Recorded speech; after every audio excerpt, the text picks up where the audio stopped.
조그만 당구장을 운영하고 있는 이총회는 매일 바쁜 일과로 쉴 틈이 없었습니다. 남편은 중국 북경에 돈 벌러 간다며 떠났고 신혼 기분을 느끼기도 전에 주말 부부가 되어버렸기 때문이었습니다. 2살짜리 아들의 육아는 고스란히 총회의 몫이었고 돈 버는 것도 그녀의 몫이었습니다. 총회가 남편 이유삼을 만난 것은 지인의 소개로 자연스럽게 소개팅을 하며 만나게 된 것인데 몇 번 만나지 않아 곧바로 결혼해버렸습니다. 두 사람은 1991년 4월 결혼했습니다. 남편 이유삼은 부인이 아들을 출산하자 아들을 남보라는 듯 잘 키우고 싶었습니다. 하지만 조그만 안호이성의 시골 마을에 우삼의 보수를 만족시킬 만한 일자리는 없었습니다. 고민이 많았던 우삼은 식사하던 중 부인 총에게 여보, 아이고 아들 커가는데 이거 참 문제네. 앞으로 돈 들어갈 일이 많을 텐데 이런 시골에서 벌어가지고 이거 대학도 못 보내겠어. 응? 사실 총에는 본인도 갈수록 먹고 살기 힘들어지는 현실이 걱정되기만 했습니다. 고민만 하고 남편에게 털어놓지 못했던 속내를 남편이 이해해주니 고마울 뿐이었습니다.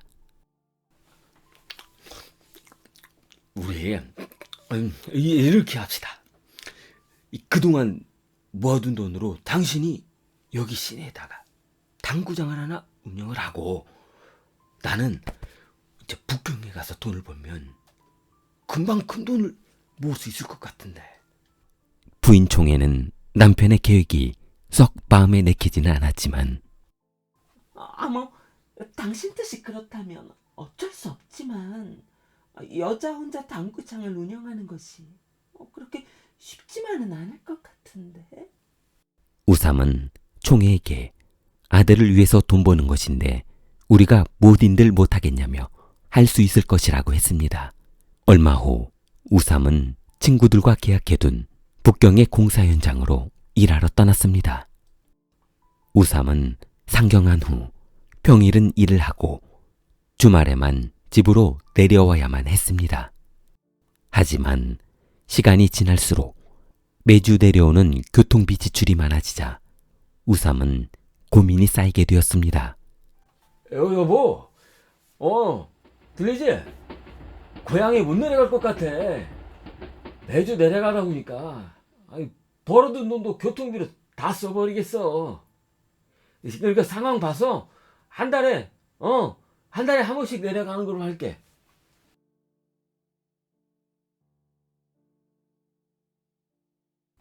남편이 자주 내려오지는 못했지만 총회는 당구장 관리에 신경을 많이 썼습니다. 시간이 지날수록 단골 손님도 많아지고 예쁜 아주머니가 운영하고 있다는 소문이 돌다 보니 인기가 많았습니다. 진짜일까? 돈 진짜 예뻐. 너 만약 가서 씹다만 수제비 같으면 당급이 네가 내는 거야. 넌 손꼽만 사느냐? 가보자고. 손님들은 새로 오픈한 당구장이 시설도 좋았지만 젊은 아주머니가 친절하게 잘해주자 자주 방문하게 되었습니다. 그때 당구장에서 죽지고 살고 있던 인근 고등학교 학생들이 있었는데 학교 수업이 끝날 때면 어김없이 당구장에서 날을 새다시피 하고 돌아갔습니다. 그런데 시간이 지날수록 신혼 분위기를 느끼며 살아야 할 젊은 아가씨는 점점 외로워지기 시작했습니다. 한 달에 한 번 온다던 남편은 오지 않고 외로움은 더해갔습니다. 총회는 그 고등학생들 중 한 명인 6살 어린 고빈을 눈여겨보고 있었습니다. 고빈아, 이거 한 잔 마시고 해. 배고프면 또 얘기하고. 방에다가 밥 차려둘 테니까. 아줌마, 저는 안 챙겨주시고 맨날 고빈만 챙겨주세요. 저도 뭐 발라요? 너는 네 침이나 몰았다 삼켜. 친구들은 고빈만 챙겨주는 아주머니가 서운하기는 했지만 총회가 고빈을 마음에 두고 있다는 것을 알고 있지는 못했습니다. 당구장에서 고빈의 밥상을 차려주는 반면 본인들은 음식을 시켜 먹어야 했습니다. 짜장이야! 짜장 왔어! 야야! 짱이야! 에! 라라! 여기! 에! 아이, 짱깨라고 하지 마세요. 저도 존심 있어요. 그럼 짱깨는 뭐라고 그러냐? 그냥 짜장이라고 해주세요. 아이 웃긴 놈이네. 친구들이 웃고 떠드는 사이 고빈은 총의 방으로 들어갔습니다. 그리고 방에서 나오지 않았습니다. 늦은 시각 친구들은 하나둘 집으로 돌아갔고 고빈은 총회와 뜨거운 밤을 보냈습니다.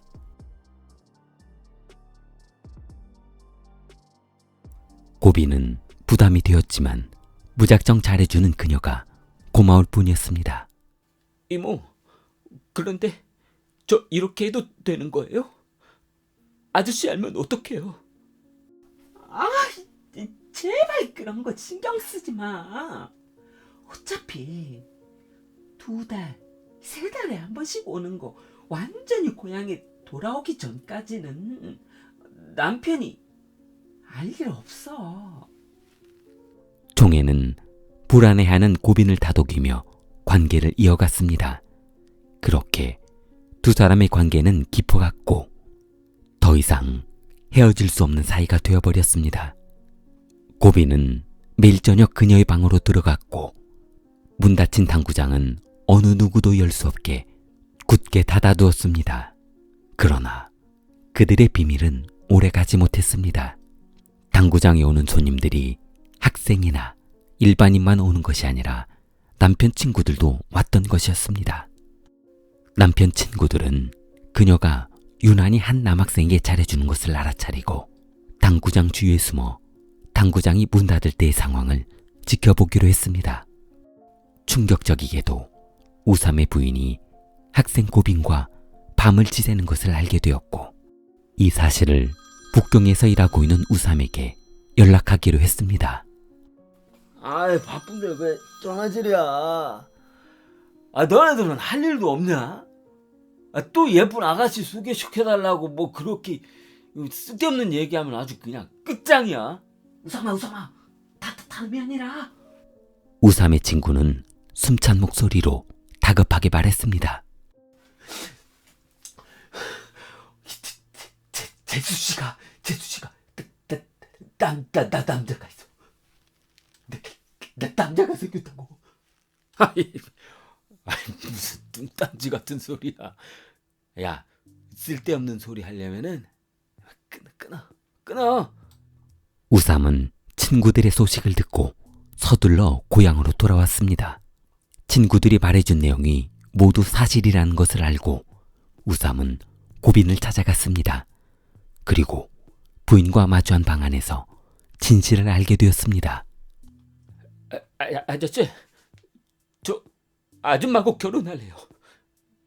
아줌마하고 이혼했어요. 뭐야? 이 녀석 봐라. 이런 버릇은 어디서 배워먹은 거야? 우삼은 주먹을 불끈 쥐며 고빈을 협박했습니다. 며칠 후 총회는 고빈과 야밤에 도주했습니다. 두 사람은 고빈의 누나가 살고 있는 도시로 도망갔습니다. 허름한 여관방에 숨어 살며 두 사람의 사랑은 지쳐가고 있었습니다. 하지만 총회는 더 이상 남편과 아이에게 돌아갈 면목도 없었고 힘든 이곳 생활을 지속하고 싶지도 않았습니다. 결국 고빈아, 우리 그냥 서로 힘드니까 각자 원래 본인 자리로 돌아가자. 지금이라도 다시 시작한다면 모든 것이 가능할 거야. 아줌마, 지금 장난해? 나는 모든 것을 버리고 이렇게 막다른 길까지 왔는데 다시 돌아가라고? 나는 그렇게는 못해. 고비는 일하러 나갈 때 총애가 도망갈 것이 두려워 의자에 묶었습니다. 그리고 돌아와 잠잘 때 풀어주었습니다. 총애는 이것이 사랑이 아니라 구속이라는 것을 알고 고빈이 나간 사이 남편에게 전화했습니다. 여보, 미안해. 내가 어리석었어. 아야, 이곳이 사랑인 줄 알았는데 이렇게 될 줄 몰랐어. 나 너무 무서워. 이놈이 나갈 때 나를 묶어놓고 나가. 이러다 나 죽을 수도 있을 것 같아. 무서워. 우삼은 총애가 알려준 주소로 출발했습니다. 총애와 고빈이 숨어있는 여관 앞에 날이 어두워질 때까지 기다린 우삼은 모두가 잠든 새벽 부인이 열어둔 여관방 문을 조심스럽게 열고 들어갔습니다. 그리고 깊이 잠들어 있던 고빈을 둔기로 내리쳐 살해했습니다. 우빈은 미리 준비해둔 포대자루에 우빈을 담아 들어 올렸습니다.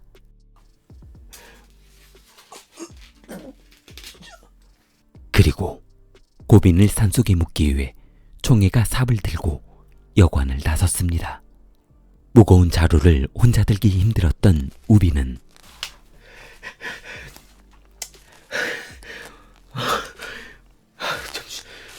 쉬면서 가자.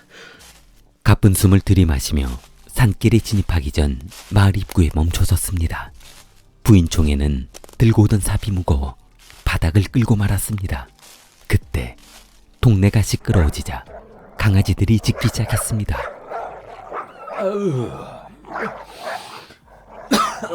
새벽에 개 가지고 무슨 일이야?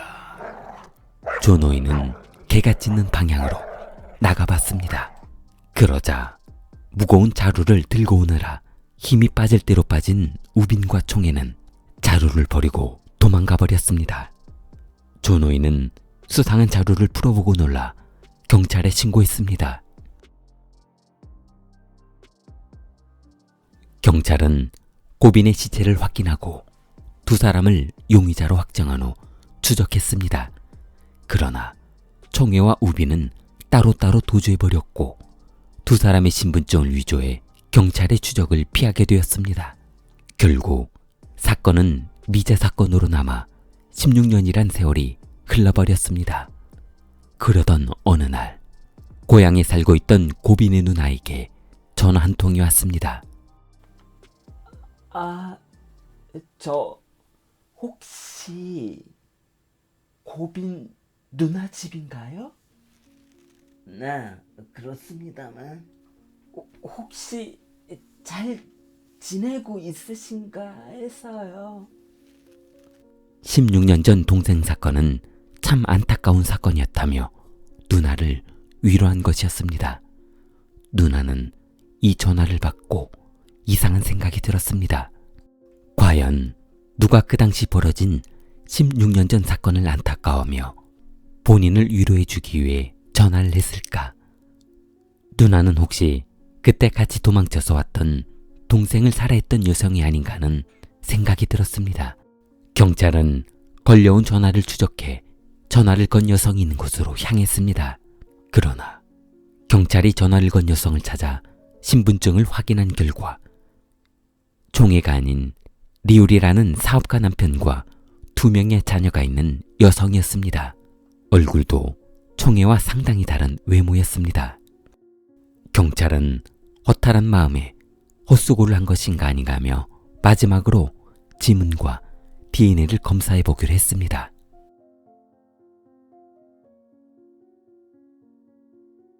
경찰은 지문 검사를 한 결과 충격을 받았습니다. 16년 전 미제 사건의 용의자 이총애였던 것이었습니다. 신분을 세탁하고 전혀 다른 남편과 또 다른 인생을 살아온 것이었습니다. 경찰은 현장에서 이총애를 검거했습니다. 2016년 총애를 검거한 지 4년 후 경찰은 마지막으로 연락을 주고받았다는 지역을 집중적으로 조사했습니다. 3,000명의 경찰은 우삼의 수배 전단을 들고 다니다 숨어있던 도시에서 검거되었습니다. 우삼은 새로운 신분증으로 사업을 시작했는데 사업에 성공해 중소기업 사장이 되어 있었습니다. 2016년 법원은 이총회에게 징역 15년, 벌금 23,000위안을 선고했습니다. 그러나 가업인 가족과 합의한 이총회는 보상금을 36만 위안, 7천만 원을 지급하는 것으로 하고 15년형을 9년형으로 감형하는데 합의했습니다. 우삼은 사형을 선고받았으나 사형집행 2년 유예 판결을 받았습니다.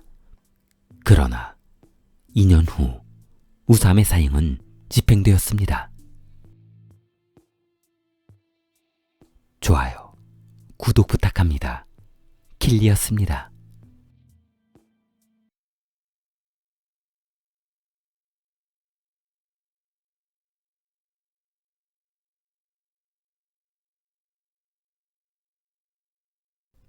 (1996년 12월 18일) 샤오칭 베이로우에 거주하고 있는 첸은 오늘 잊지 못할 하루를 보내게 됩니다. 자녀있는 보통 주부의 하루처럼 딸아이를 유치원에 보내고 첸도 출근했습니다. 은행에 다니는 남편은 요즘 무슨 일이 그렇게 바쁜지 식사할 때도 잠을 잘 때도 통 말이 없었습니다. 첸이 물어도 마치 넋 지나간 사람처럼 풀린 눈동자로 성의 없는 대답만 할 뿐 사랑이라고는 눈꽃만큼도 없는 것 같았습니다. 첸은 퇴근 후 딸아이를 데리러 유치원에 갔고 평소보다 조금 일찍 집에 돌아왔습니다. 은행원이었던 남편은 업무 특성상 다른 직장인들보다 조금 일찍 퇴근하는 편이라서 첸이 집에 도착한 후 얼마 있다 항상 집에 돌아오곤 했는데 오늘따라 늦어지는 남편의 귀가로 신경이 쓰였습니다.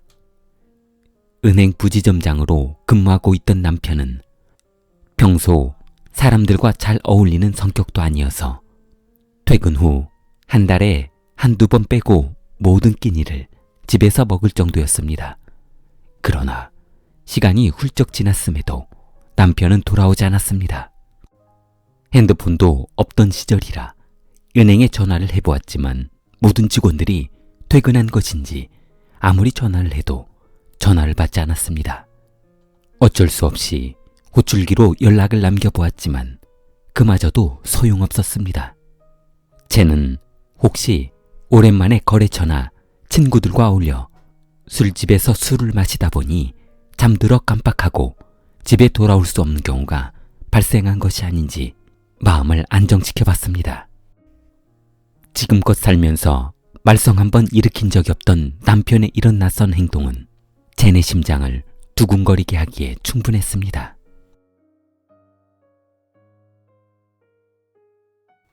쟤는 딸을 유치원에 보내자마자 출근하지 않고 남편이 근무하고 있는 은행으로 향했습니다.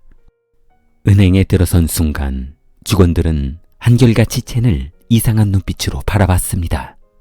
남편 리치양이 출근을 하지 않은 것이었습니다. 수북이 쌓인 결제 서류는 남편 책상 위에 올려져 있었고 업무 속도를 내지 못한 직원들은 행여나 부인과 부부싸움으로 출근이 늦어지는 것인지 불만이 많았던 것이었습니다.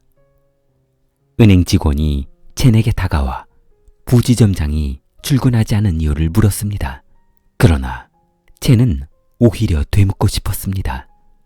잠시 후 또 다른 은행 직원이 다가와 부지점장님이 거래처 손님을 만나러 나가신다며 나가신 후 오후 3시경 대출부 치엔 과장을 호출했는데 치엔 과장도 그 이후에 돌아오지 않았다는 것이었습니다. 첸은 설마 하며 떨리는 가슴을 부둥켜 안고 집으로 돌아왔습니다. 혹시나 하며 며칠 기다려보기로 했습니다.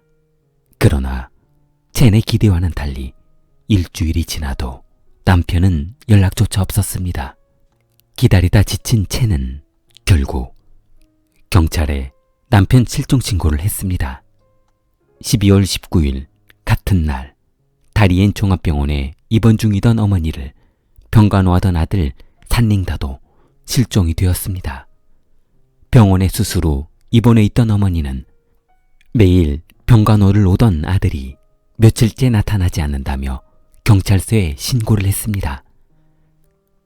같은 날 회계사인 장외이의 부인은 며칠째 집에 돌아오지 않는 남편이 걱정되어 경찰서에 실종 신고를 했습니다.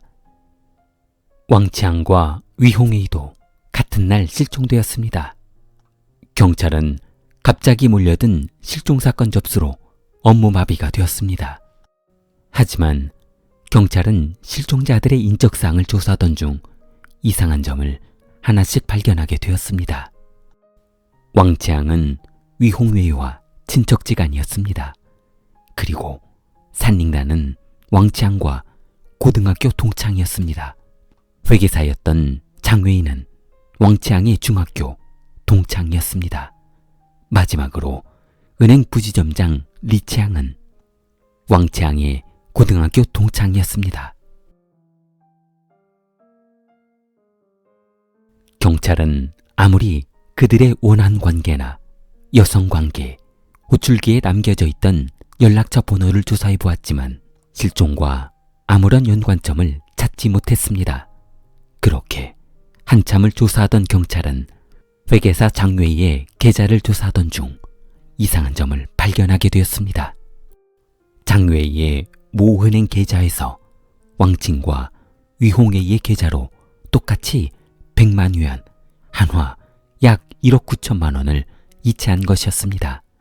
아무리 회계사라지만 장웨이가 갑자기 어디에서 4억에 가까운 돈을 마련했고 왜 친구들에게 나눠주었는지 도저히 이해할 수 없었습니다. 경찰은 장웨이가 송금한 왕칭과 위홍회의의 계좌를 조사했습니다. 그런데 왕칭은 그 돈이 입금되자마자 곧바로 GF증권 계좌로 전액 송금의 주식을 매수했습니다. 그리고 며칠 후 주식을 전액 매도한 후 통장에 있던 모든 돈을 부지점장 리창의 통장으로 송금했습니다.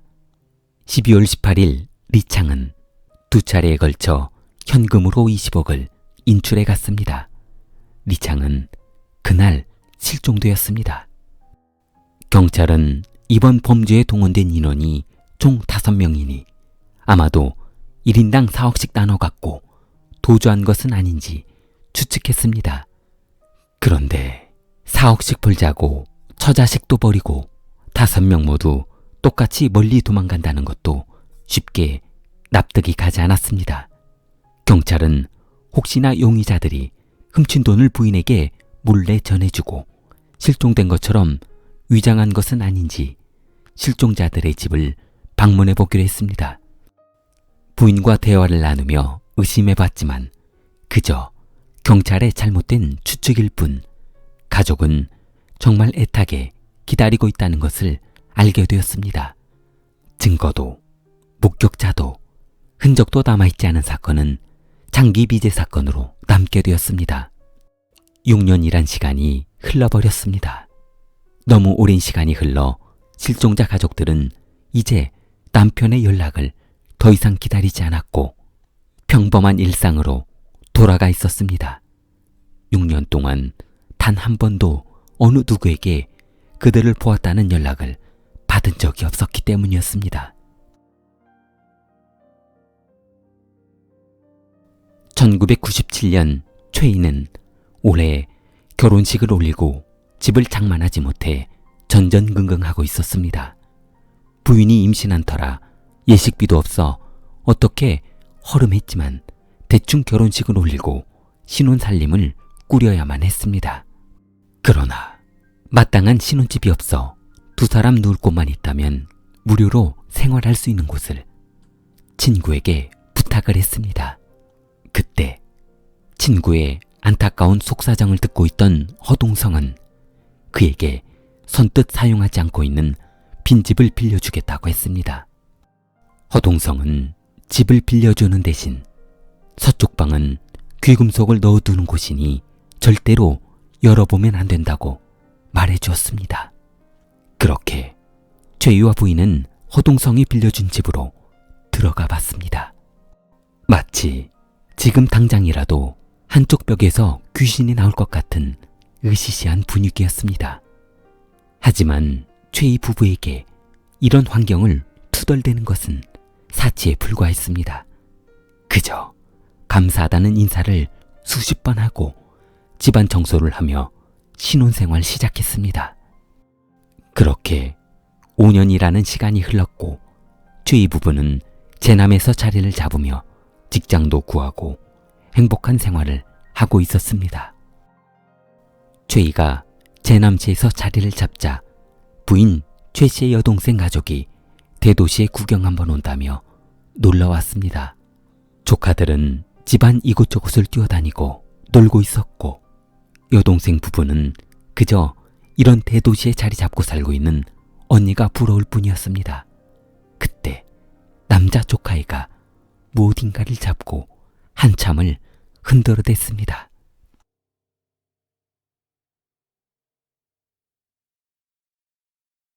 최희는 소란스러운 곳으로 가보았습니다.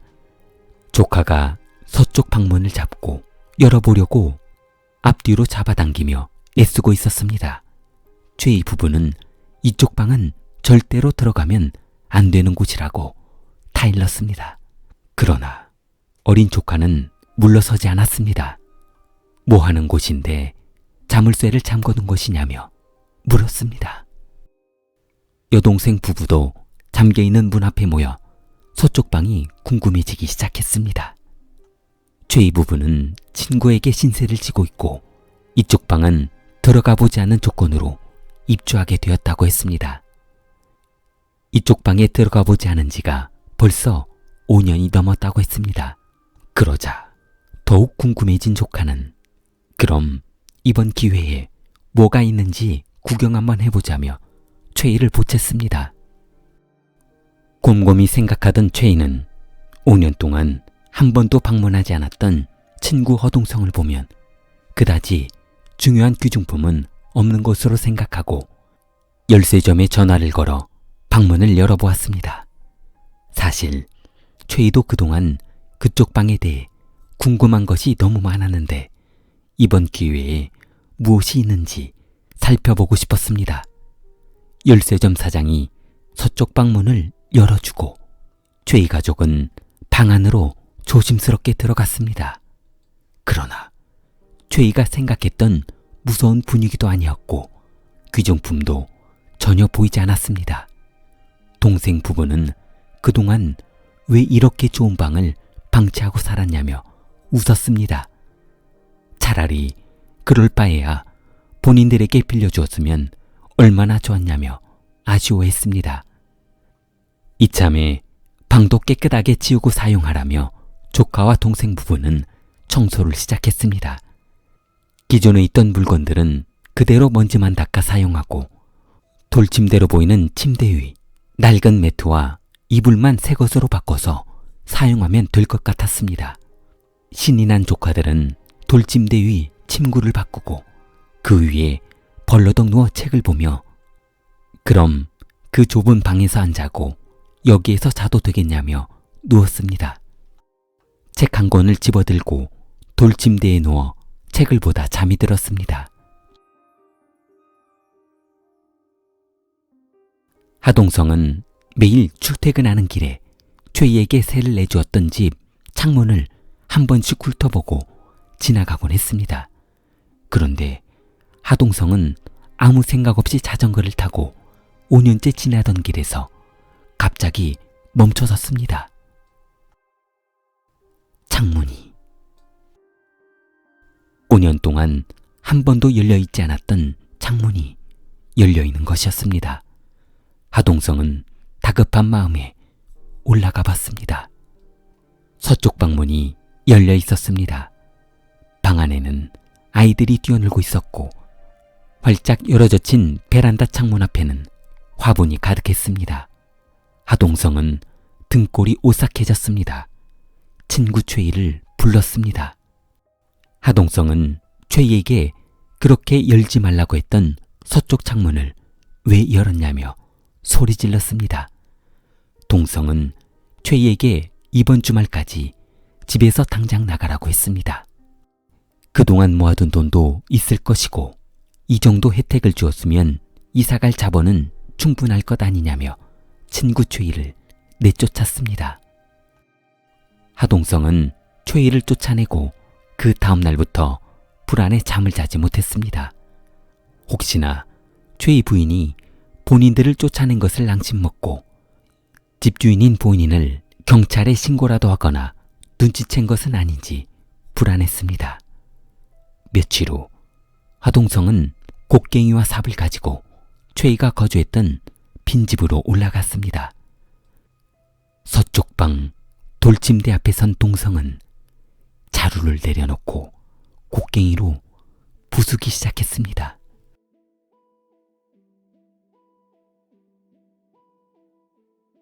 땀에 흠뻑 젖은 동성은 돌침대 안에서 커다란 여행용 가방 5개를 꺼냈습니다.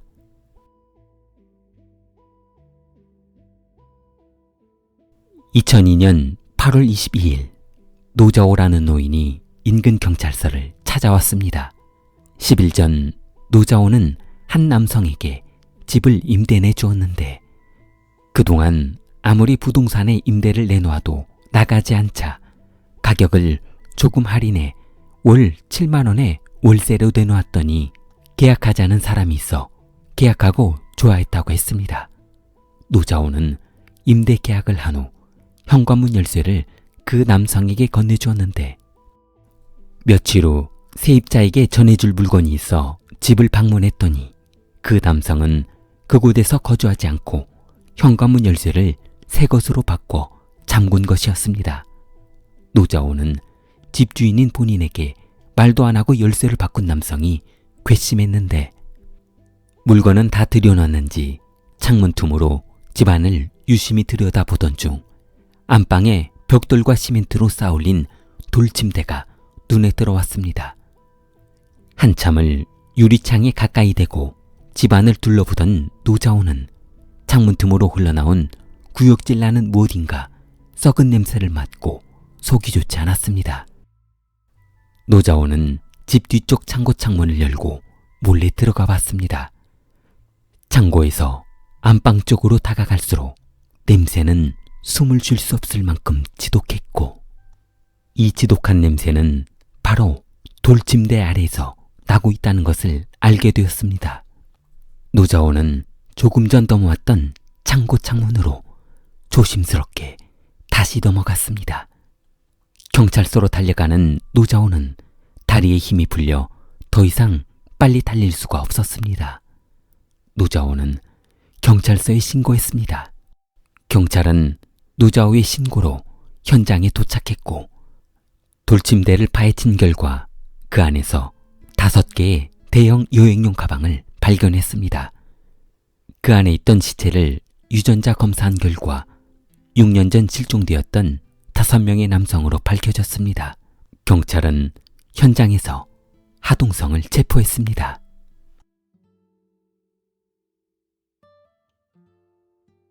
(1996년 12월) 하동성은 은행 부지점장으로 근무하고 있는 친구를 이용해 잠깐 급상승하는 주식 종목에 투자해 차익만 챙기고 원금은 다시 은행에 넣어두면 아무도 모를 것이라며 친구들을 모집했습니다. 그러나 계획했던 범행이 순조롭게 진행되고 있던 그때 하동성은 욕심이 생기기 시작했습니다.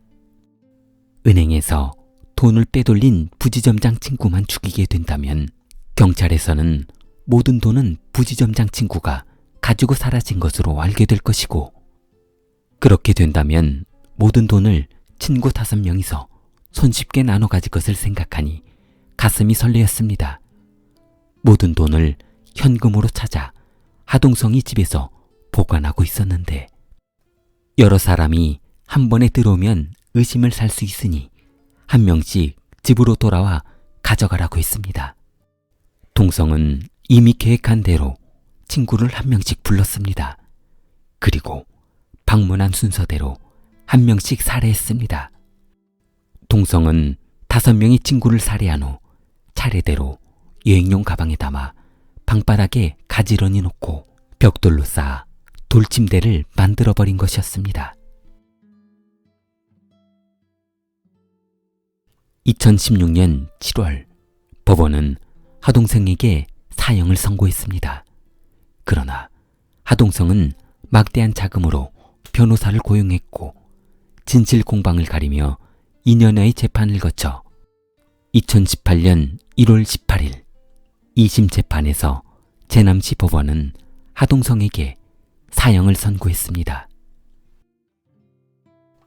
좋아요, 구독 부탁합니다. 킬리였습니다.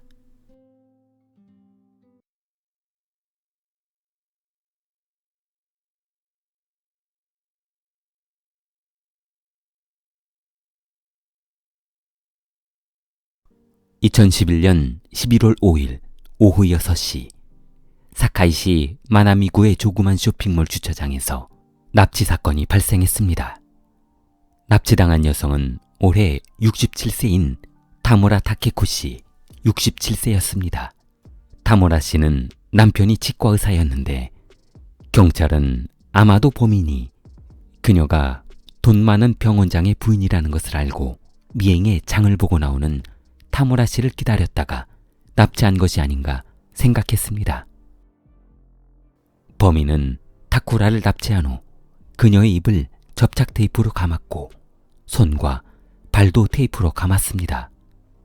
납치범은 그녀의 가방에서 현금 31만 엔과 현금 카드를 빼앗았습니다. 그 후 범인은 그녀를 폭행해 현금 카드의 비밀번호를 알아냈고 비밀번호를 알아낸 범인은 그녀의 얼굴을 식용 랩으로 감싸 질식사시켰습니다. 그녀를 살해한 후 가와치 나가노시에 산속으로 차를 몰고 들어갔습니다. 다음 날 6일 오후 2시 50분 납치범은 그녀의 현금 카드에서 5만 엔을 인출했습니다. 1일 최대 한도를 인출한 것이었습니다. 11월 7일 납치범은 범행이 발각될 것이 두려워 산속에 묻어두었던 그녀를 꺼내 드럼통에 그녀를 집어넣고 불태워버렸습니다. 범인은 흔적을 남기지 않기 위해 그녀의 차를 사카이시 기타쿠의 은행 근처 주차장에 몰래 버렸습니다. 경찰이 인근 주민의 신고 전화를 받고 출동했을 때 그녀의 차 속에서 가방과 신발 그리고 혈흔이 발견되었습니다. 이후에 납치범을 검거한 후 경찰이 그에게 납치한 이유를 묻자 고급차를 타고 다녀 돈이 많을 것 같았다 라고 했습니다. 처음부터 그녀를 미행해 기다렸다가 납치한 것이 아니라 마트에 주차해 있는 고급 승용차를 찾아내 그 근처에 숨어 있다가 납치한 것이었습니다.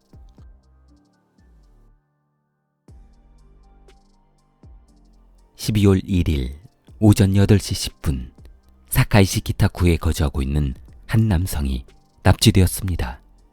그 남성은 올해 84세인 오자키 소네라는 남성이었는데 인근 회사 부사장으로 역임했던 인물이었습니다. 소네는 아침 8시 10분쯤 택배기사가 택배가 왔다며 문을 두들겨 문을 열어주었는데 문을 열자마자 택배 배달원이 갑자기 소네 씨를 덮쳐 소네를 집으로 밀고 들어갔습니다. 나이가 많았던 소네는 힘으로 젊은 남성을 이길 수가 없었습니다. 택배기사는 테이프로 소네의 입을 막고 손과 발을 나이론 밧줄로 묶었습니다. 납치범은 소네 씨를 협박해 집안에 있던 현금 80만 엔과 신용카드 3장을 빼앗았습니다. 금품을 빼앗은 후 소네 씨의 얼굴을 랩으로 감아 살해했습니다. 납치범은 소네 씨의 현금 80만 엔으로는 부족하다며 신용카드를 가지고 현금 지급기로 갔는데 그날 점심에 유난히 많은 손님이 은행 현금 지급기에 줄을 서 있어 돈을 찾을 수가 없었습니다. 만약 돈을 찾으러 계속해서 기다리다 누군가 죽어있는 소네를 발견하게 된다면 돈을 만져보지도 못하고 잡힐 것이 뻔했기 때문이었습니다. 납치범은 어쩔 수 없이 돈 찾는 것을 포기해버렸습니다.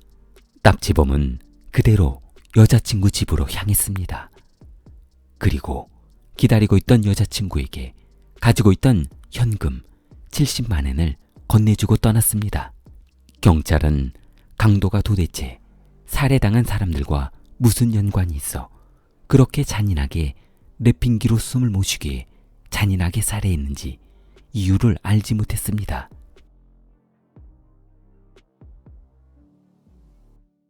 문에히로는 1961년 8월 26일 오사카의 사카이시에서 태어났습니다.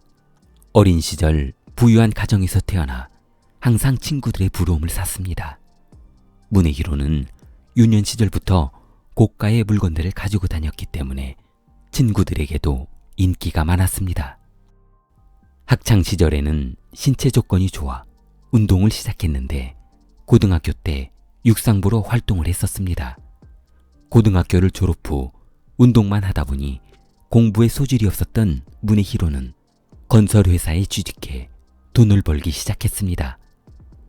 처음 사회생활을 해보았던 문에히로는 부유한 가정에서 생활하다 힘든 직장일이 적성에 맞지 않는다며 얼마 못 가 퇴사했습니다.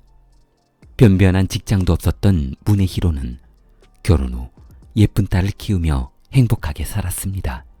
문에히로는 어렸을 적 본인이 성장했던 모습만을 생각하며 딸에게 대해주다 보니 없는 형편에 옷 한 벌에 5만 원씩 하는 고가의 아동복을 사입히는 과소비를 하고 있었습니다.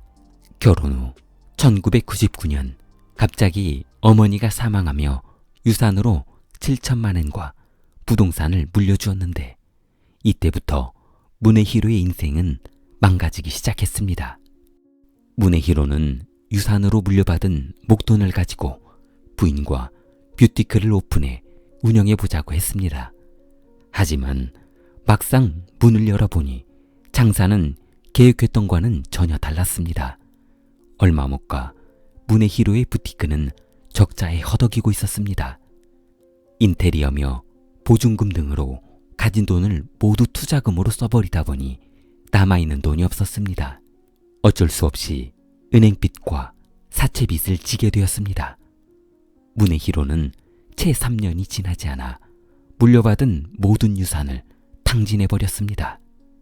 조그만 사업을 해보겠다며 계획 없이 시작한 사업이 망하면서 빚은 또다시 불어났습니다.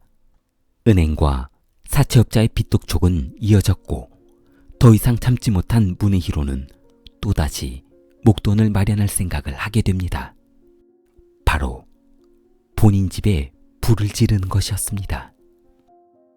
당시 본인 집으로 들어놓은 화재보험이 있어 이것이 마지막 수단이라는 생각으로 범행을 저지르게 되었습니다. 2004년 3월 문에히로는 본인 집이 3,600만 원의 화재보험이 들어있다는 것을 알고 보험금을 타내기 위해 집에 불을 질렀습니다. 그러나 얼마 못 가 그의 범행은 경찰에 발각되고 말았습니다. 보험금 받을 날만 생각하고 있던 그는 경찰이 본인을 조사하자 당황했습니다. 아무도 모를 것 같았던 그의 방화는 그저 불장난에 지나지 않았습니다.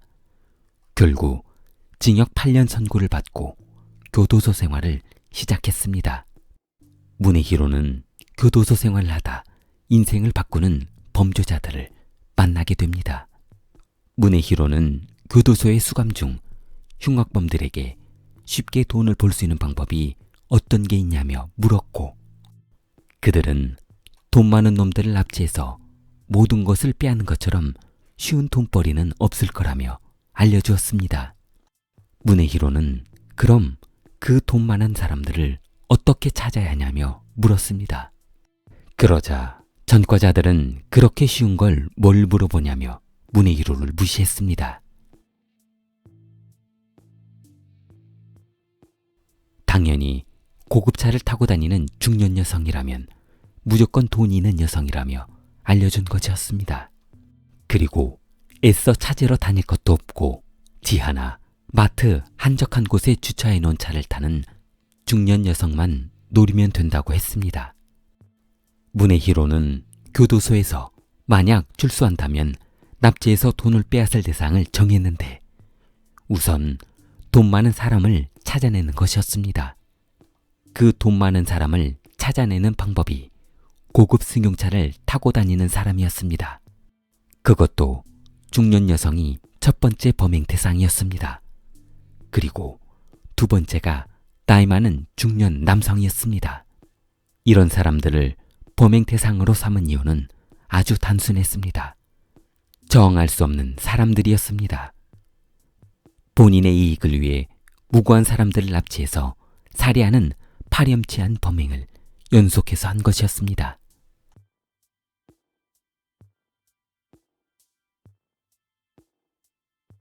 (2011년) 출소 당시 이미 교도소에서 부자들을 납치해 그들이 가지고 있는 모든 재산을 빼앗을 계획을 세워두었다고 합니다. 판사는 사람을 살해하는 방법도 여러 가지가 있겠지만 식품용 랩으로 얼굴을 감싸질식시키는 아주 잔인하고 고통스러운 방법으로 살해한 점과 이전 화재 사건으로 반성하지 않고 감옥에서 사람을 살해할 계획을 세우고 있다는 점에 분노를 참지 못했다고 했습니다. 2019년 2월 12일 오사카 법원은 문의히로에게 사형을 선고했습니다. 문의히로는 현재 오사카 구치소에 수감 중입니다. 좋아요, 구독 부탁합니다. 킬리였습니다.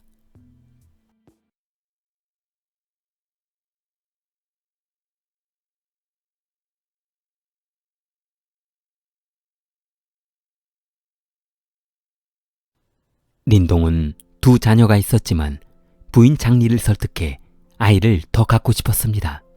하지만 장리는 두 딸을 키우기도 힘든 마당에 무슨 아이를 또 낳느냐며 남편에게 절대 안 된다며 호통을 쳤습니다. 린동은 잦은 출장으로 중국의 이곳저곳을 다니며 일을 하고 있었는데 집에서 연락이 왔습니다. 부인 장리가 임신을 했다는 것입니다. 자기야, 나 임신했어. 뭐? 그래? 병원에서는 뭐래? 괜찮대. 조리 잘하면 될 것 같대. 성격이 급했던 린동은 숨찬 목소리로 말했습니다. 아니 그게 아니라 아들이냐고 딸이냐고. 딸은 둘이나 있으니까 당연히 아들이겠지? 당신은 나보다 아들이 더 중요해? 장리는 남편이 본인의 건강보다 뱃속에 있는 아이가 아들인지 딸인지가 더 중요하다는 말에 조금 서운했습니다. 얼마 후 장리는 건강한 아들을 출산했습니다. 출장일이 잦았던 린동은 회사에서 배려해준 덕분에 당분간 사무실에서 업무를 볼 수 있게 되었습니다. 장리는 세상 모든 것을 가진 것처럼 행복했습니다.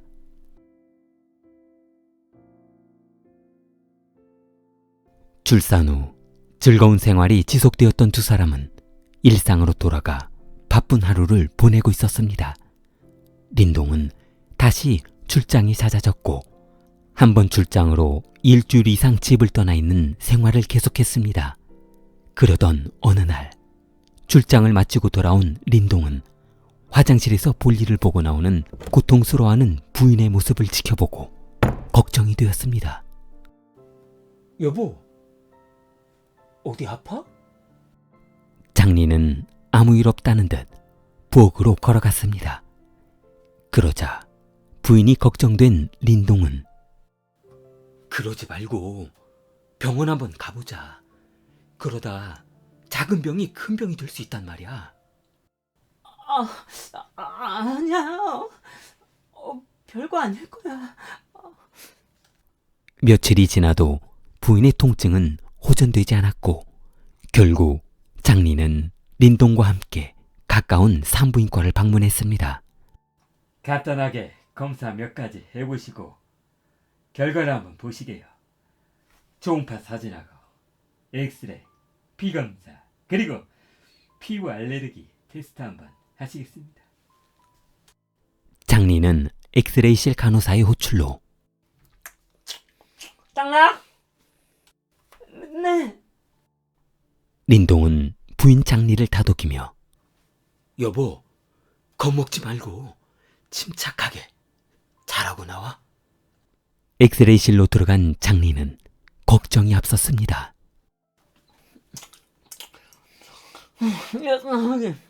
여기 촬영할 부위 탈의하시고 똑바로 누우세요. 잠시 후 린동은 탈의한 후 촬영실 바닥에 누웠습니다. 어머머머, 아니 깜짝이야. 아줌마, 옷을 홀딱 벗고 누워있으면 어떡해요? 어머나 아버지, 할렐루야 할렐루야. 놀래라. 촬영 부위만 빠지만 조금 무릎까지만 내리시고 누우라고요. 눈 멀어버렸네. 장리는 초음파 검사와 다른 검사도 모두 마치며 결과를 기다리고 있었습니다.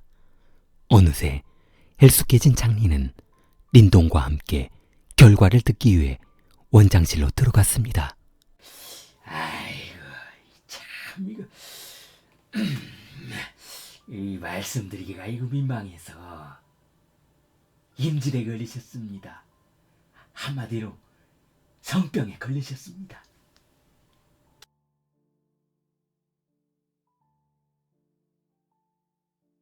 집에 돌아오는 길 두 사람은 한마디도 하지 않았습니다. 장리는 집에 돌아오는 동안 고개를 한 번도 들지 못했습니다. 힘없이 닫힌 집 현관문은 그저 고요한 정막을 깨는 소음에 불과할 뿐이었습니다. 나는 정말 세상 사람 아무도 믿고 싶지 않지만 너 하나만은 믿고 싶었어. 여보, 아니야. 검사가 잘못된 거야. 나는 결백해. 린동은 파렴치한 부인의 얼굴을 보고 있자니 구역질이 났습니다. 얼굴색 하나 변하지 않고 거짓말하는 부인을 상대하기 싫었습니다. 야, 아무리 그래도 네가 염치가 있으면 먼저 미안하다고 해야 되는 거 아니야? 참, 기가 찬다 진짜. 그럼 그동안 내가 출장 갔을 때마다 얼마나 불나방처럼 하고 다녔는지 내가 다 알 것 같다. 장리는 성병에 걸려있는 본인 모습이 너무 창피해 남편에게 대들지도 못했습니다. 린동은 작은 목소리로 혼자 중얼거렸습니다. 참, 내가 저런 쓰레기 같은 거다고 살았다니.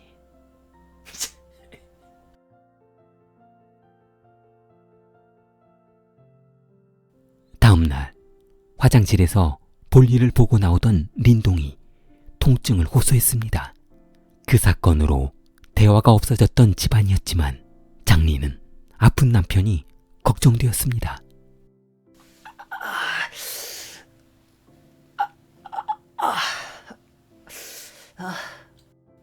여보, 어디 아파? 소변 볼 때마다 거기가 물 타는 것처럼 아파. 거시기가 푹 타버리는 것 같아. 장리는 린동을 부축하며 병원으로 향했습니다. 린동은 모든 검사를 마치고 의사실에서 아이고 이거 그동안 통증이 심하셨겠어요. 그걸 그동안 어떻게 참으셨대요?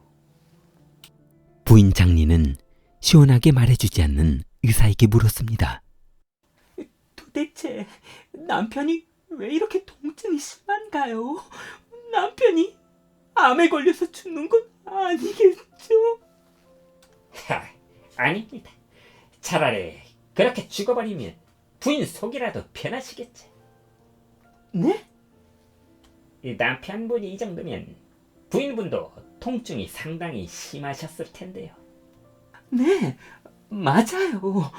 저도 얼마 전 병원 다녀왔어요. 남편분의 심각한 증상으로 보아 남편이 성병에 걸려서 부인분에게 옮겼습니다.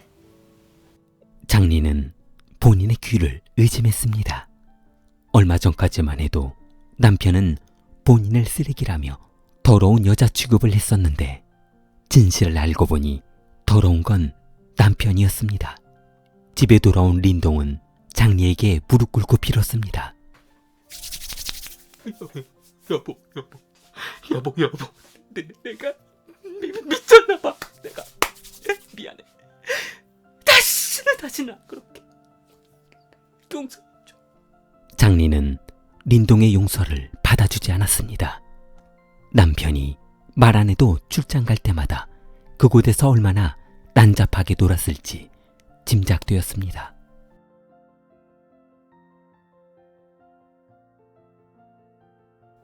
복수심에 불타오르던 장리는 바람 피울 대상을 물색했습니다. 그리고 얼마 후 초등학교 동창생 중 본인을 좋아했던 아직 결혼하지 않은 남동창생 후빈의 연락처를 알아냈습니다. 그리고 두 사람의 관계는 깊어졌습니다.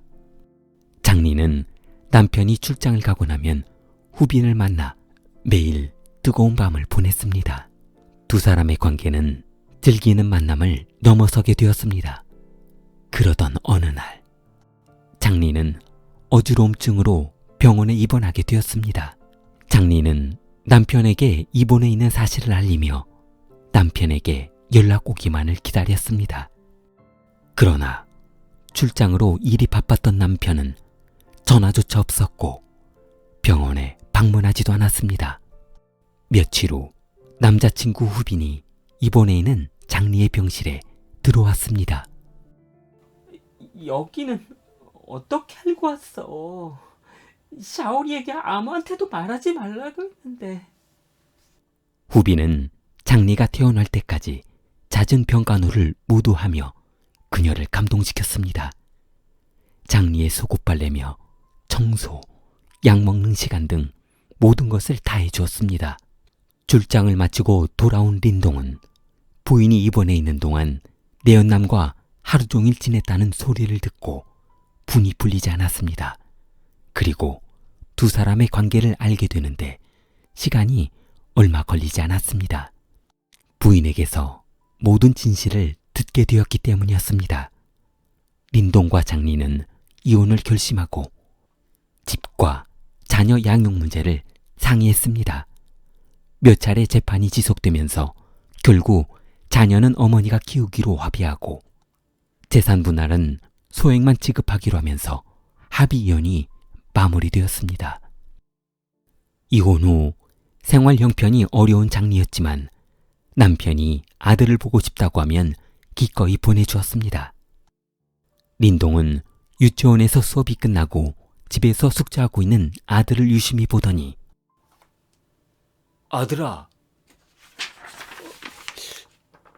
그런데 왜 이름이 린바오진이 아니라 후바오진으로 바뀌었어? 린동은 부인의 내연남, 현재의 남편이 이혼하자마자 아들의 성을 후시로 바꿨다는데 분노를 참지 못했습니다. 린동은 그날 저녁 두 사람을 찾아갔습니다. 한참 소란을 피우고 창피를 당한 린동은 부인집에서 쫓겨나다시피 하고 나왔습니다.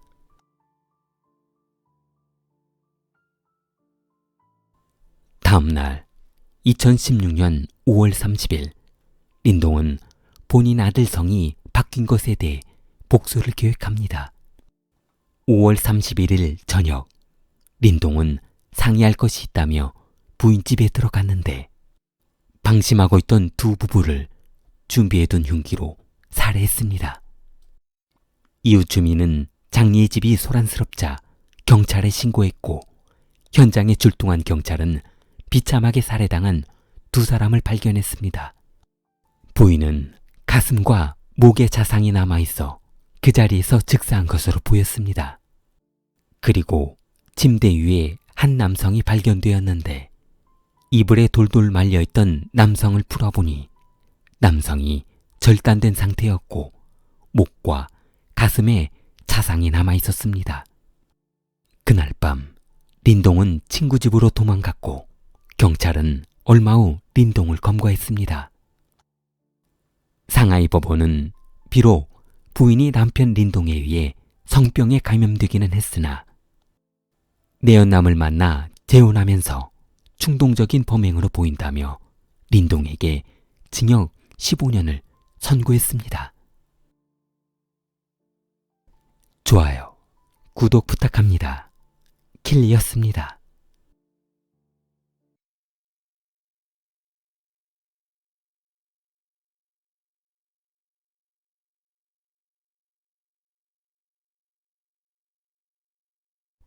(2010년 3월 31일) 중국 허베이성 양위안시 경찰서에 신고 전화가 왔습니다. 난산 북고속도로 상행선 방향에서 여성의 시신이 발견된 것이었습니다. 그곳은 사람 왕래가 전혀 없는 곳이어서 시신을 발견한 사람조차 그곳에 어떻게 갔는지 모를 정도로 사람이 다니기 힘든 곳이었습니다. 경찰은 시신을 확인하려 했지만 부패가 너무 심해 형체를 알아볼 수 없을 정도였습니다. 사망한 사람의 옷차림을 보고서야 아마도 여성일 것이라는 생각이 들었습니다. 그러나 여성치고는 핸드백도 없었고 지갑도 없어 신분을 확인하는데 어려움을 겪었습니다. 시신의 부패가 심해 지문도 남아있지 않았고 인적사항은 어느 곳에서도 찾아볼 수 없었습니다. 그녀를 감싸고 있던 황토색 접착용 테이프가 있었는데 테이프에서 아주 미세한 지문 9개가 발견되었습니다. 무능한 경찰은 아무것도 해보지 못하고 시간은 흘러 2019년이 되었습니다. 9년 뒤 2019년 경찰은 이전 미제 사건을 다시 조사하기로 했습니다. 그 당시 사건이 9년이 지날 동안 아무런 진전이 없자 그때 사망했던 고인의 사진과 점퍼 사진을 가지고 양유안 씨 일대를 돌며 혹시라도 알아보는 사람이 있지 않을까 조사했습니다. 한참을 조사하던 경찰은 자우컷이 쪼리은 양꼬치 가맥집에서 피해자 시신의 사진을 보고 알아보는 여성이 나타났다는 제보를 받고 출동했습니다. 가맥집 여사장은 사망한 여성의 이름은 안상친이라는 여성인데 본인 가맥집에서 한동안 직원으로 일했었다고 했습니다. 경찰은 안상친이라는 여성의 신원을 확보하고 그녀의 고향집으로 향했습니다. 고향집에는 그녀의 여동생이 있었는데 경찰이 언니에 대해 물어보자 동생은 대답을 회피했습니다.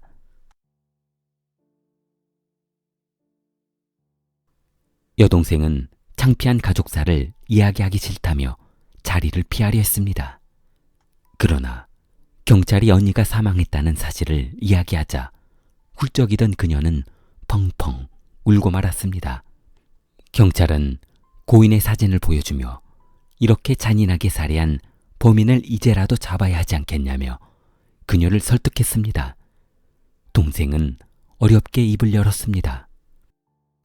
언니가 남자친구가 있었는데 집안에서 결혼을 반대하는 것을 못마땅해 하다 결국 그 남자와 결혼을 했는데 결혼한 지 1년이 채 안 돼 형부는 집을 나갔고 그때부터 언니는 혼자 살게 되었다는 것이었습니다.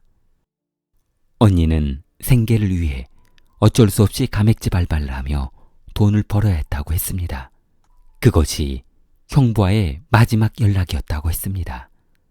경찰은 아마도 두 사람 사이에 무슨 문제가 생긴 것 같다며 남편을 강력한 용의자로 올려놓고 수사해 보기로 했습니다.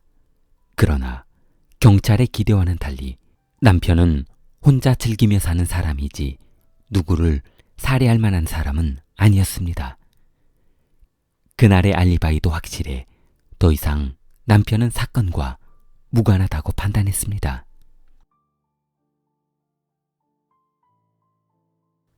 그렇다면 아마도 사건 발생의 시점은 가맥집이 아닌가 생각하며 다시 가맥집 사장을 만나보기로 했습니다. 경찰은 사장에게 안상친이 마지막으로 출근하지 않은 날 기억하는 것이 없냐고 물었습니다. 그러자 사장은 그녀가 마지막으로 퇴근하던 날 도로 건너편에 아주 오래된 빨간색 중고차 벤이 한 대 주차해 있었는데 안상친이 그 차량에 탑승하는 것으로 보아 벤이 한참 동안 그녀를 기다렸다는 것으로 생각되었다고 했습니다. 사장은 기억을 되새기며 벤의 차 번호는 기억나지 않으나 앞부분 지역의 이름은 생각난다고 했습니다. 분명 이 지역 차 번호가 아닌 장각의 번호판이어서 기억에 남았다고 했습니다. 경찰은 장각의 지역에 벤 수천 대를 조사한 결과 빨간색 차량을 소유한 황병립이라는 한 남성을 알아냈습니다. 황병립을 조사한 결과 사건 발생 얼마 전까지만 해도 여자친구와 동거를 했었는데 그 여자친구가 안상친이었던 것이었습니다. 황병립은 2009년 사업 실패로 막대한 손실을 보며 빚에 허덕이고 있었던 것이었습니다. 경찰은 사건 당시 현장에서 피해자를 묶었던 접착 테이프에서 나왔던 지문 9개를 보관하고 있었는데 그중 5개와 일치했습니다. 경찰은 황병립을 검거해 조사했는데 나머지 지문의 주인공은 아직 윤곽이 나오지 않았습니다. 경찰은 황병립을 설득해 공범 여부를 물었습니다. 그러자 사건 당시 동업했던 친구가 있었는데 그 친구도 본인과 같이 망해서 빚에 허덕이다 이런 범행을 저지르게 됐다고 했습니다. 그러나 공범 지우처우는 얼마 전 교통사고로 사망했다고 했습니다. 황병립은 새로운 가맹점 사업을 시작하고 싶었지만 돈이 없었는데 때마침 가맥집을 들락거리다 사귀게 된 안상친을 보고 그녀 앞으로는 대출이 가능할 것 같아 그녀에게 은행에서 2천만 원만 대출받아 줄 수 없냐고 물었습니다. 그러자 그녀는 아무리 애인 관계라지만 그렇게 큰 돈을 대출받았다가 만약 남자친구가 갚지 못하는 날에는 어떡하냐며 안 된다고 했던 것이었습니다.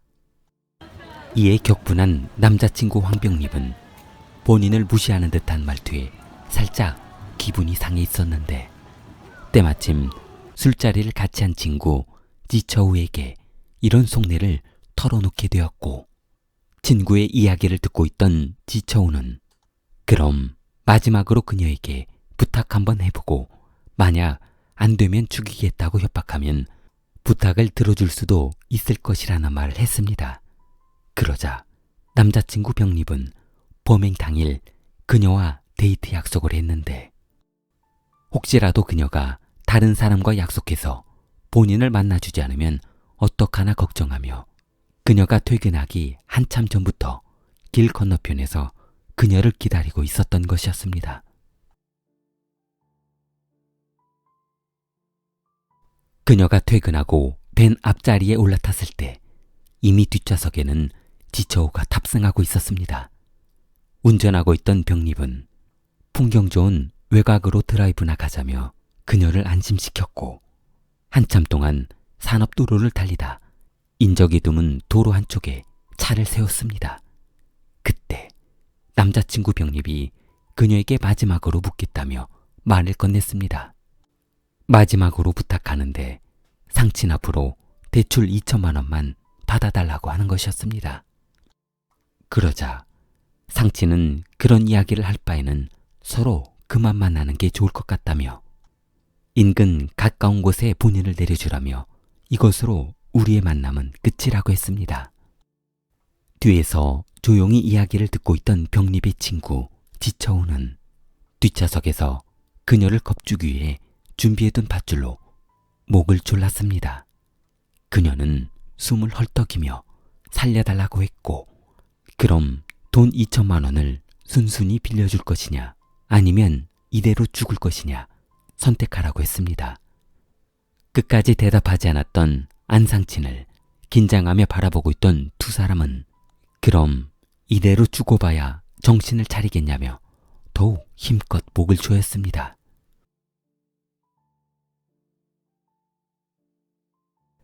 잠시 후 가쁜 숨을 몰아쉬던 두 남자는 숨죽이며 그녀를 살펴봤습니다.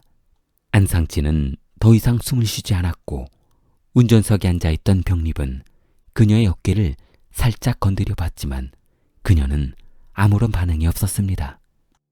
뒷좌석에 있던 지처우는 혹시나 하는 생각에 그녀가 혹시 죽은 건 아니냐며 친구에게 물었습니다. 그러자 병립은 상친이 죽은 것 같다며 절망 섞인 말을 건넸습니다. 한참 동안 차 속에서 생각이 잠긴 두 사람은 그럼 어차피 이렇게 된 거 납치해서 협박하려 준비했던 테이프로 그녀를 감아서 인적 드문 고속도로 절벽 아래 그녀를 던져버리면 아무도 찾을 수 없을 것이라며 그녀를 묻기 시작했습니다. 그렇게 그녀를 처리하고 두 사람은 아무 일 없다는 듯 각자 일을 하며 살고 있었던 것이었습니다. 각자 생활하던 중 친구 지쳐오는 트럭 운송 일을 시작했는데 고속도로에서 교통사고로 사망하고 말았습니다.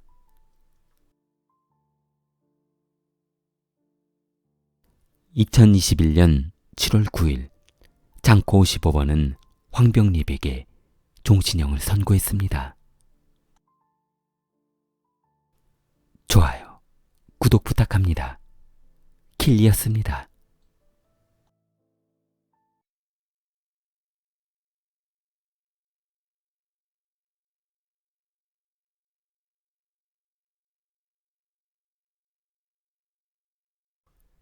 오야미 키요타카 37세는 양아버지 오야마 스터디 66세와 함께 레미콘 회사를 운영하고 있었는데 경영학과로 파산을 직면하고 있었습니다. 결국 회사의 부채는 회사 대표인 아버지가 모두 짊어지게 되었고 아버지는 수천만 원의 회사 부채를 해결하지 못해 전전긍긍했습니다. 거래처에 지불해야 할 원자재 값이며 직원 임금까지 밀려 더 이상 본인 힘으로 해결할 수 없는 부채 범위를 넘어서 버렸습니다.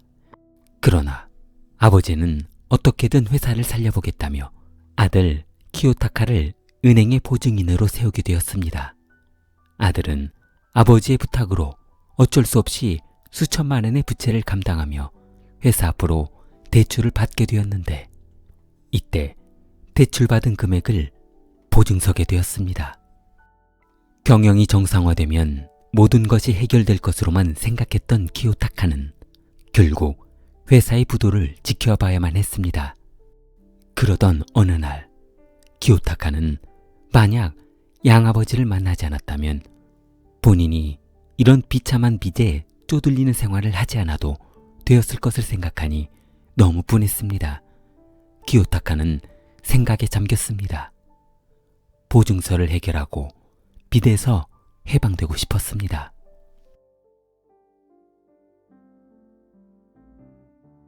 (1998년 10월 11일) 오후 9시 히로시마 사이키구의 친척 사무실에 양아버지가 할 일이 남아있다며 키요타카를 불러 사무실 앞 부지에서 남은 일을 마무리하자고 했습니다. 그러나 일을 마무리하고 공구를 정리하려는 순간 키요타카는 정리하고 있던 공구를 집어들고 몸을 숙이고 정리하고 있던 양아버지의 머리를 쇠파이프로 내리쳤습니다. 한 번에 쓰러지지 않자 수차례 머리를 가격하고 나서야 움직임이 없자 의식을 확인한 키요타카는 양아버지를 조수석에 태웠습니다.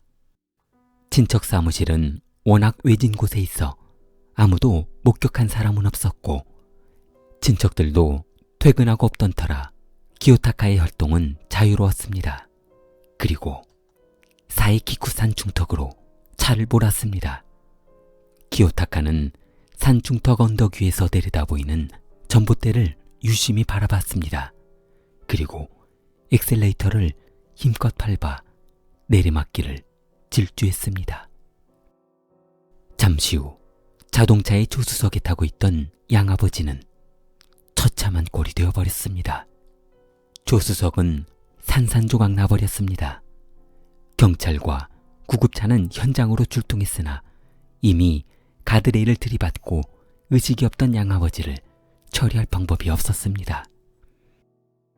의식불명인 상태로 병원에 이송되어 수많은 치료를 해보았지만 소용없었습니다.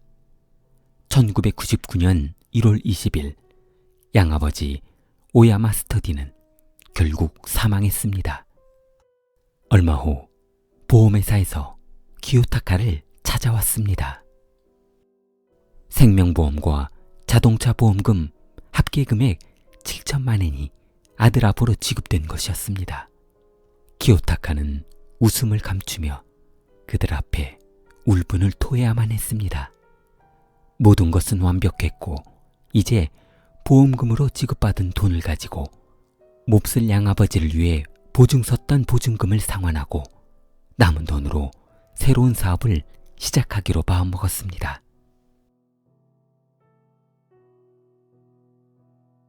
그러던 어느 날 사촌에게서 전화가 왔습니다. 아버지가 돌아가셨으니 얼마나 비통하고 슬픔에 잠겨 생활하겠냐며 위로해 주었습니다.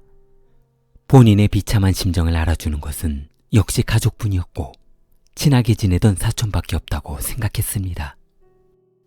잔업을 위해 선뜻 빌려주는 사촌의 마음만 보더라도 알 수 있었습니다. 그러나 위로의 말을 건넨 사촌의 대화는 이것으로 끝이 아니었습니다. 기요타카와 아버지가 차를 타고 가다 교통사고로 사망했던 날 가만히 생각해보니 본인 마당에서 잔업을 하겠다며 일했던 날을 기억해낸 것이었습니다. 혹시나 무슨 일이 있었나 하는 마음에 방범 카메라를 돌려보던 그때 사촌은 소스라치기 무서운 장면을 목격하게 되었습니다. 기요타카가 아버지를 쇠파이프로 살해하는 장면이 고스란히 녹화되어 있는 것이었습니다. 사촌은 이 영상을 보고 비통한 마음에 기요타카에게 전화했습니다. 내가 아버지를 살해했다는 모든 증거를 내가 가지고 있으니 보험금 7천만 원을 모두 내놔라. 라며 기요타카가 받은 모든 보험금 7천만 엔을 빼앗아가 버렸습니다. 사촌은 보험금을 나에게 주었다는 것을 다른 사람에게 말하면 서로 좋을 것이 없으니 아무에게도 말하지 말라고 했습니다. 너무 분했던 기요타카는 말수도 적어지고 매일 인상만 쓰고 지냈습니다. 그러자 부인 히로미 38세는 매일 불안해하는 남편이 걱정되어 무슨 일이 있었냐며 물었는데 남편은 아무런 대답도 해주지 않았습니다. 그러던 어느 날 히로미는 친척에게 이상한 전화 한 통을 받게 됩니다. 히로미는 남편의 범죄 사실을 알게 되었습니다. 그러나 부인 히로미는 설마 본인 남편이 그런 끔찍한 범죄를 계획해서 아버지를 살해했다는 사실을 믿을 수 없었습니다. 히로미는 남편과 정이 떨어졌고 무서워 살 수 없다며 이혼을 통보했습니다. 그리고 히로미는 남편에게 반드시 당신이 저지른 범행의 죗값을 받고 자수하기를 바란다며 남편을 설득했습니다. 만약 자수하지 않으면 이혼 후 다른 남자와 재혼하겠다고 했습니다. 2000년 3월 1일 오후 11시 40분 기요타카는 미리 준비해둔 음료수를 권했습니다. 부인 히로미는 남편이 건네준 음료수를 마신 뒤 머리가 몽롱해졌습니다. 평상시에 느껴보지 못했던 느낌이었습니다. 히로미는 소파에서 일어나 보려 애써봤지만 몸은 말을 듣지 않았습니다. 흐릿하게 보이는 남편은 쓰러지는 부인을 잡아주며 괜찮냐고 물었습니다. 남편은 그녀를 흔들어 깨워봤지만 그녀는 아무것도 기억할 수 없었습니다. 그녀 귓가에 맴도는 정신 차려보라는 남편의 음성만 메아리칠 뿐이었습니다. 하지만 남편은 부인이 깨어나지 않기를 바라고 있었습니다. 사실 그 음료수에는 강력한 수면제를 갈아 넣었기 때문이었습니다. 남편은 정신이 몽롱한 부인을 들고 욕실로 들어갔습니다. 욕조에 미리 담아둔 물속에 부인 히로미를 집어넣었습니다. 그녀의 어깨를 한참 동안 짓누르며 움직임이 없다고 느껴졌을 때 기요타카는 부인을 꺼내 숨이 멎었는지 확인해 보았습니다. 그러나 숨이 막혀 벌떡 일어난 부인을 보자 너무 놀라 부인을 다시 욕조에 집어넣고 그녀의 양 어깨 위에 올라탔습니다. 만약 부인 히로미를 본인과 이혼한 후 살해한다면 보험금이 재혼한 남편에게 지급될 것이라 생각했습니다.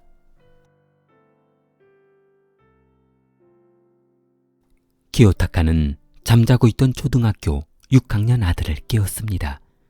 아들에게 낚시를 가자며 낚싯대를 준비하라고 했습니다. 어머니는 술에 취해서 미리 차에 타고 있으니 아들에게 뒷좌석에 타라고 했습니다. 잠을 자다 깨어난 아들은 이 시간에 낚시 가는 것이 짜증이 나기는 했지만 어머니도 같이 간다니 어쩔 수 없이 가기로 했습니다. 아버지의 승용차는 히로시마 미나미구항 인근 낚시터에 도착했고 차 안에서 단잠을 자고 나온 아들을 위해 기요타카는 낚시 준비를 해주었습니다. 아들은 술 취한 어머니가 걱정이 되어 자동차 조수석을 살펴보았는데 어머니는 차창에 기댄 채 잠들어 있었습니다. 아버지는 아들과 낚시를 시작했고 한참 뒤 아버지는 이제 어머니를 깨워 낚시 준비를 해야겠다며 한쪽에 어머니 낚시 자리를 준비해 주었습니다. 아버지는 저 멀리 한쪽에 준비한 어머니 낚시 자리로 잠들어 있는 어머니를 부축해 이동했고 서로 물고기를 잡으면 소리치기로 했습니다. 아들은 아버지가 어머니 낚시를 준비하는 동안 낚시에 집중했고 잠시 후 풍덩하는 소리가 들렸습니다. 아버지는 어머니 쪽으로 달려갔고 그제서야 아들은 어머니가 바닷속에 빠진 것을 알게 되었습니다. 아버지는 119에 신고했고 경찰과 구급대원들은 해안 15m 인근에서 어머니의 시신을 발견했습니다. 얼마 후 기요타카는 부인의 사망보험금 300만 엔을 지급받았습니다. 2001년 결국 아버지가 운영하던 레미콘 회사는 부도가 났고 집안에 온갖 독촉장이 날아오기 시작했습니다. 은행에서 날아오는 원금과 이자 상환 등기뿐만 아니라 전기료, 가스요금, 수도요금 모든 생활고지서가 날아왔습니다. 빚 갚느라 돈 한 푼 남아있지 않았던 아버지 기요타카는 아들 손을 잡고 인근 시내 게임기 매장으로 들어갔습니다.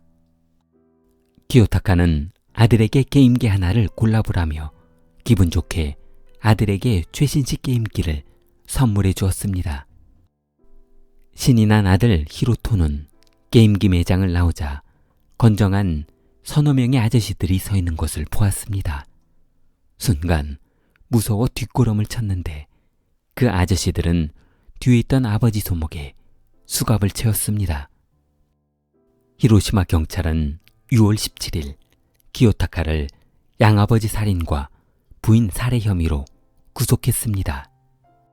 그리고 7월 8일 양아버지 보험금 사기로 재체포했고 10월 22일 부인 시체 유기 혐의로 다시 체포되었습니다. 아들 히로토는 아버지가 어머니를 살해했던 당시의 상황을 기억하며 가족 범죄 예방 강의를 하고 다니고 있습니다. 내 아버지는 어머니를 죽였다를 저술하며 2013년 6월부터 전국을 돌며 강연하고 있습니다.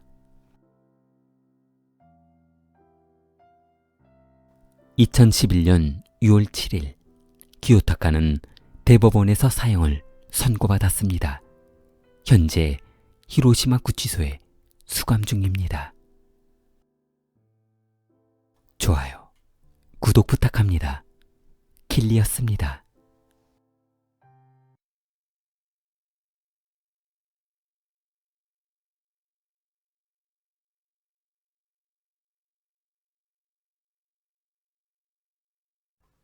남편은 혼자 사는 게 편하다며 부인 자오얀과 아들을 버리고 떠나버렸습니다. 이혼한 어머니는 생계를 위해 아들 선유와 살아야 했으며 아버지가 떠난 날 마트에서 물건 진열하는 일을 시작으로 생업에 뛰어들었습니다. 선리는 유년 시절부터 강압적이고 폭력적인 아버지 때문에 소심하고 말이 없는 성격으로 자라던 터라 항상 외톨이였습니다.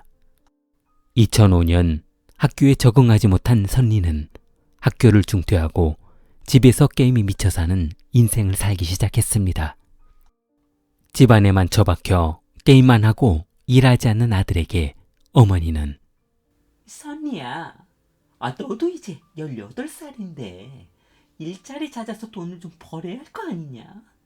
언제까지 이 방구석에 처박혀서 게임만 하고 있을 거냐?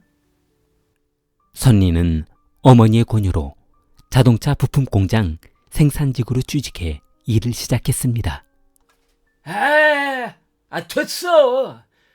그만두면 될 거 아니야. 야, 더러워서 못 해먹겠다.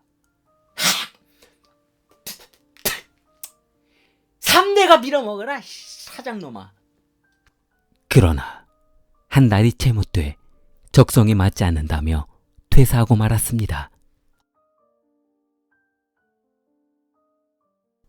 2017년 자오얀의 마을에 현대화가 시작되면서 살고 있는 집이 택지개발지구에 들어가 철거한다는 통보를 받았습니다. 이사를 생각하니 앞날이 막막했지만 자오얀은 다행히 정부로부터 넉넉한 보상금을 받고 대도시로 이사하게 되었습니다.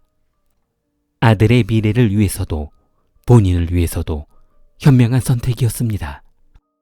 두 사람은 새로 이사가는 아파트가 신기할 뿐이었습니다. 엄마, 역시 대도시는 아파트 높이가 차원이 다르네요. 어머니와 아들은 들뜬 마음으로 새로 입주한 집에 짐을 풀기 시작했습니다. 선리는 한참 동안 짐을 나르고 있었는데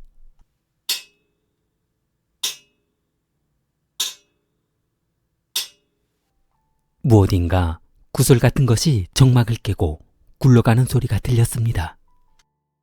엄마, 소리 들었어요?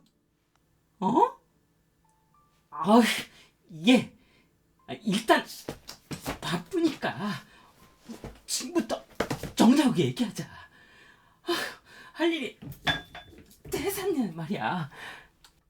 선리는 하던 일을 멈추고 천장을 바라봤습니다. 그리고 호웃음을 한 번 쳤습니다.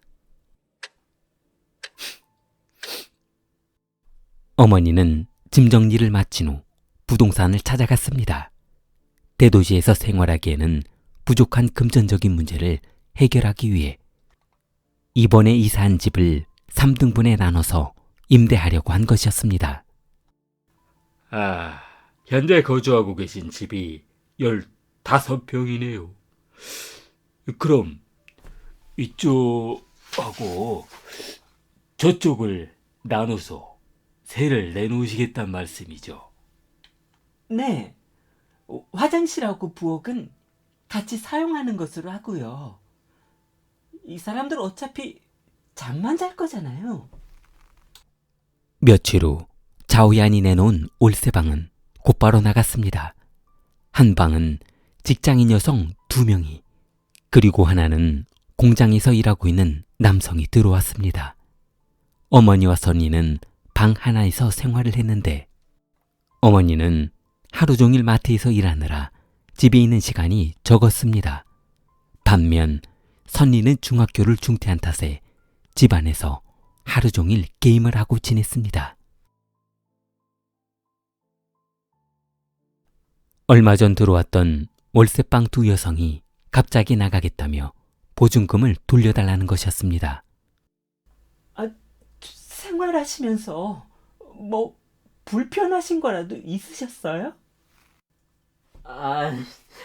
위층 때문에 도저히 시끄러워서 잠을 못 자겠어. 보증금은 바로 통장으로 입금해주세요. 그러나 자오야는 위층의 층간소음을 느낄 수 없었습니다. 마트에서 하루 종일 서서 일하고 무거운 짐을 옮기느라 피곤해 한 번 잠들면 아무 소리도 들리지 않았기 때문이었습니다. 그렇게 순식간에 세입자들은 모두 나가버리고 돈 들여 개조한 집은 시끄러운 집으로 소문이 나면서 방이 나가지 않았습니다. 얼마 후 2019년 10월 위층 502호가 한참 시끄러웠습니다. 그렇지 않아도 시끄러운데 502호가 방을 5개로 나누었다는 것이었습니다.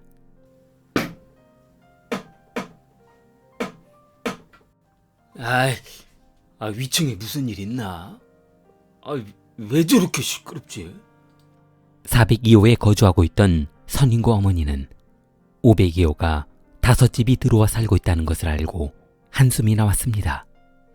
아니, 저것들 미친 거 아니야? 15평에서 어떻게 5집이 살아? 닭이야?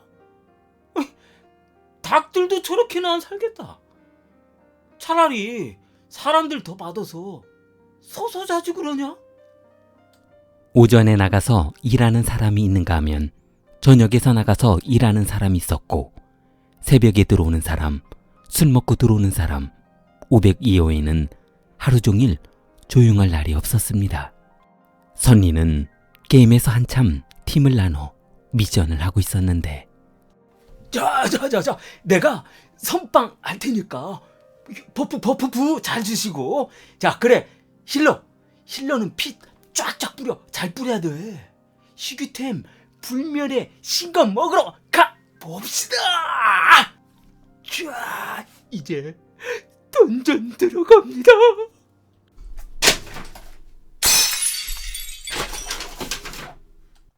하루 종일 헤드셋을 착용하고 게임을 하기 때문에 웬만한 소음은 들리지 않았는데 유난히 시끄러운 소리에 게임에 집중할 수 없었습니다. 참으려 했지만 계속되는 소음에 신경을 쓰다 보니 게임에서 캐릭터가 사망하는 불상사가 발생하게 되었습니다.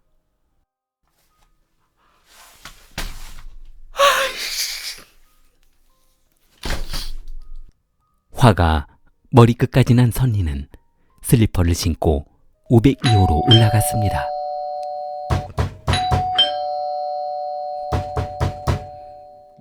여기요. 502호에서 여성이 나왔습니다. 무슨 일이시죠? 아래층 402호예요. 층간소음이 너무 심해서 머리가 아플 지경이에요. 네? 층간소음이요? 저희는 아무것도 안 하고 그냥 텔레비전만 보고 있었는데요. 아이씨, 그럼 내가 지금 헛소리를 듣고 왔다는 거예요? 그러지 말고 좀 조용 좀 지내시게요. 여성은 문을 힘껏 닫으며 별 미친 것들이 간섭이야. 선리는 무렴만 당하고 아무 성과도 없이 집으로 돌아왔습니다. 2020년 1월 자오얀의 집 월세방이 모두 나가며 매월 수익이 발생하게 되었습니다. 선인과 어머니는 이대로 조용하게만 지낸다면 별 문제가 없을 것이라며 행복해했습니다. 이제 방도 다 나갔으니까 엄마가 연말에 선물 하나 해줄게. 어머니는 월세를 모아 연말에 선리는 컴퓨터도 새 것으로 바꿔주기로 했습니다.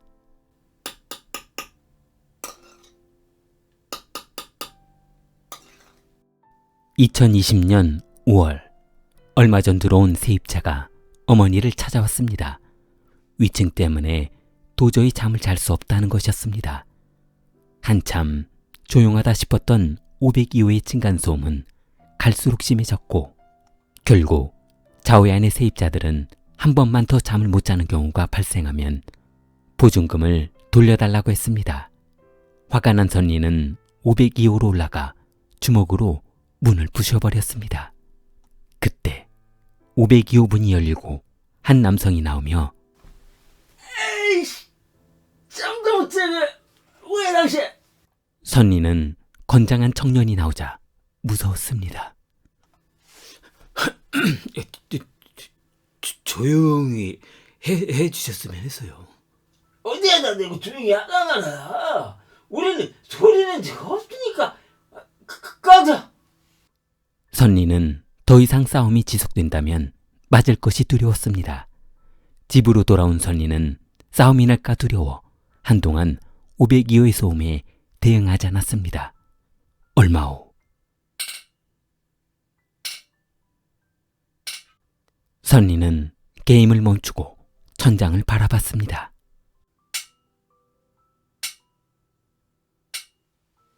소리는 멈추지 않았고 선리는 신경이 곤두섰습니다.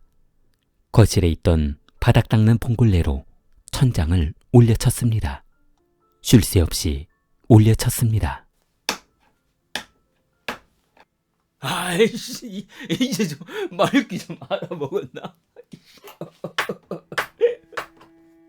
조용하네. 다음 날 잔뜩 화가 난 어머니는 선린을 불렀습니다. 너 어제 위층에다 대고 멍둥이로 두들겼니? 경비실 아저씨가 어제 위층에서 안에 들어왔대. 다시 그런 짓 하지 마. 선리는 배신당한 것처럼 묘한 기분이 들었습니다. 분명 본인만의 잘못도 아니었고 대응한 것뿐이라고 생각했기 때문이었습니다. 2020년 7월 4일 밤 10시 어머니 자오야는 저녁 일을 나가 있었고 한참 게임에 몰두하고 있던 선리는 헤드셋 밖에서 들려오는 문 두드리는 소리에 헤드셋을 벗어봤습니다. 뭐지? 잘못 들었나? 위층에서 주먹으로 현관문을 두들기는 소리가 울려 퍼졌습니다. 헤드셋을 목에 걸치고 502호 현관문 쪽을 바라보며 문 두드리는 소리를 한참 동안 듣고 있던 선리는 아이, 저것들이 또 시작이네. 선린이 갈등하는 사이 헤드셋에서 야, 이 쳐죽일 놈아, 뭐 하는 거냐? 님 지금 뭐 하시는 거니? 찬바닥에 누워서 주무시는 거니? 님, 그러다 입 돌아가심.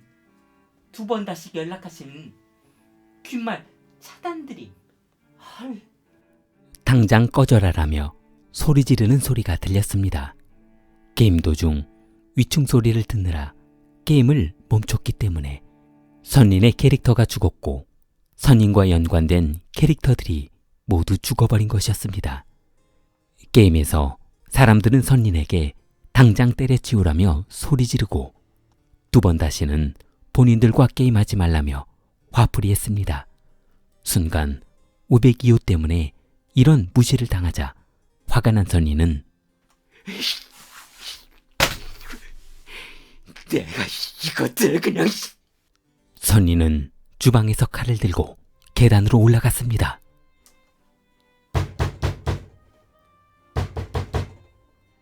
선린은 502호 현관문을 주먹으로 내리쳤습니다. 분이 안 풀린 선린은 현관문을 발로 걷어찼습니다. 나와봐! 나와보라고! 사람을 꼭 이렇게 열받게 해야겠어? 502호 현관문이 열리고 무슨 일이신데 그러시는 거예요? 정말 몰라서 물어? 조금 전에 문 열라고 주먹으로 두들겼잖아. 선린은 502호 여성에게 더 이상 말하기도 귀찮다며 칼을 휘둘렀습니다. 선희는 그녀를 밀치고 안으로 들어가 제발 살려주세요. 오해가 있으신 것 같...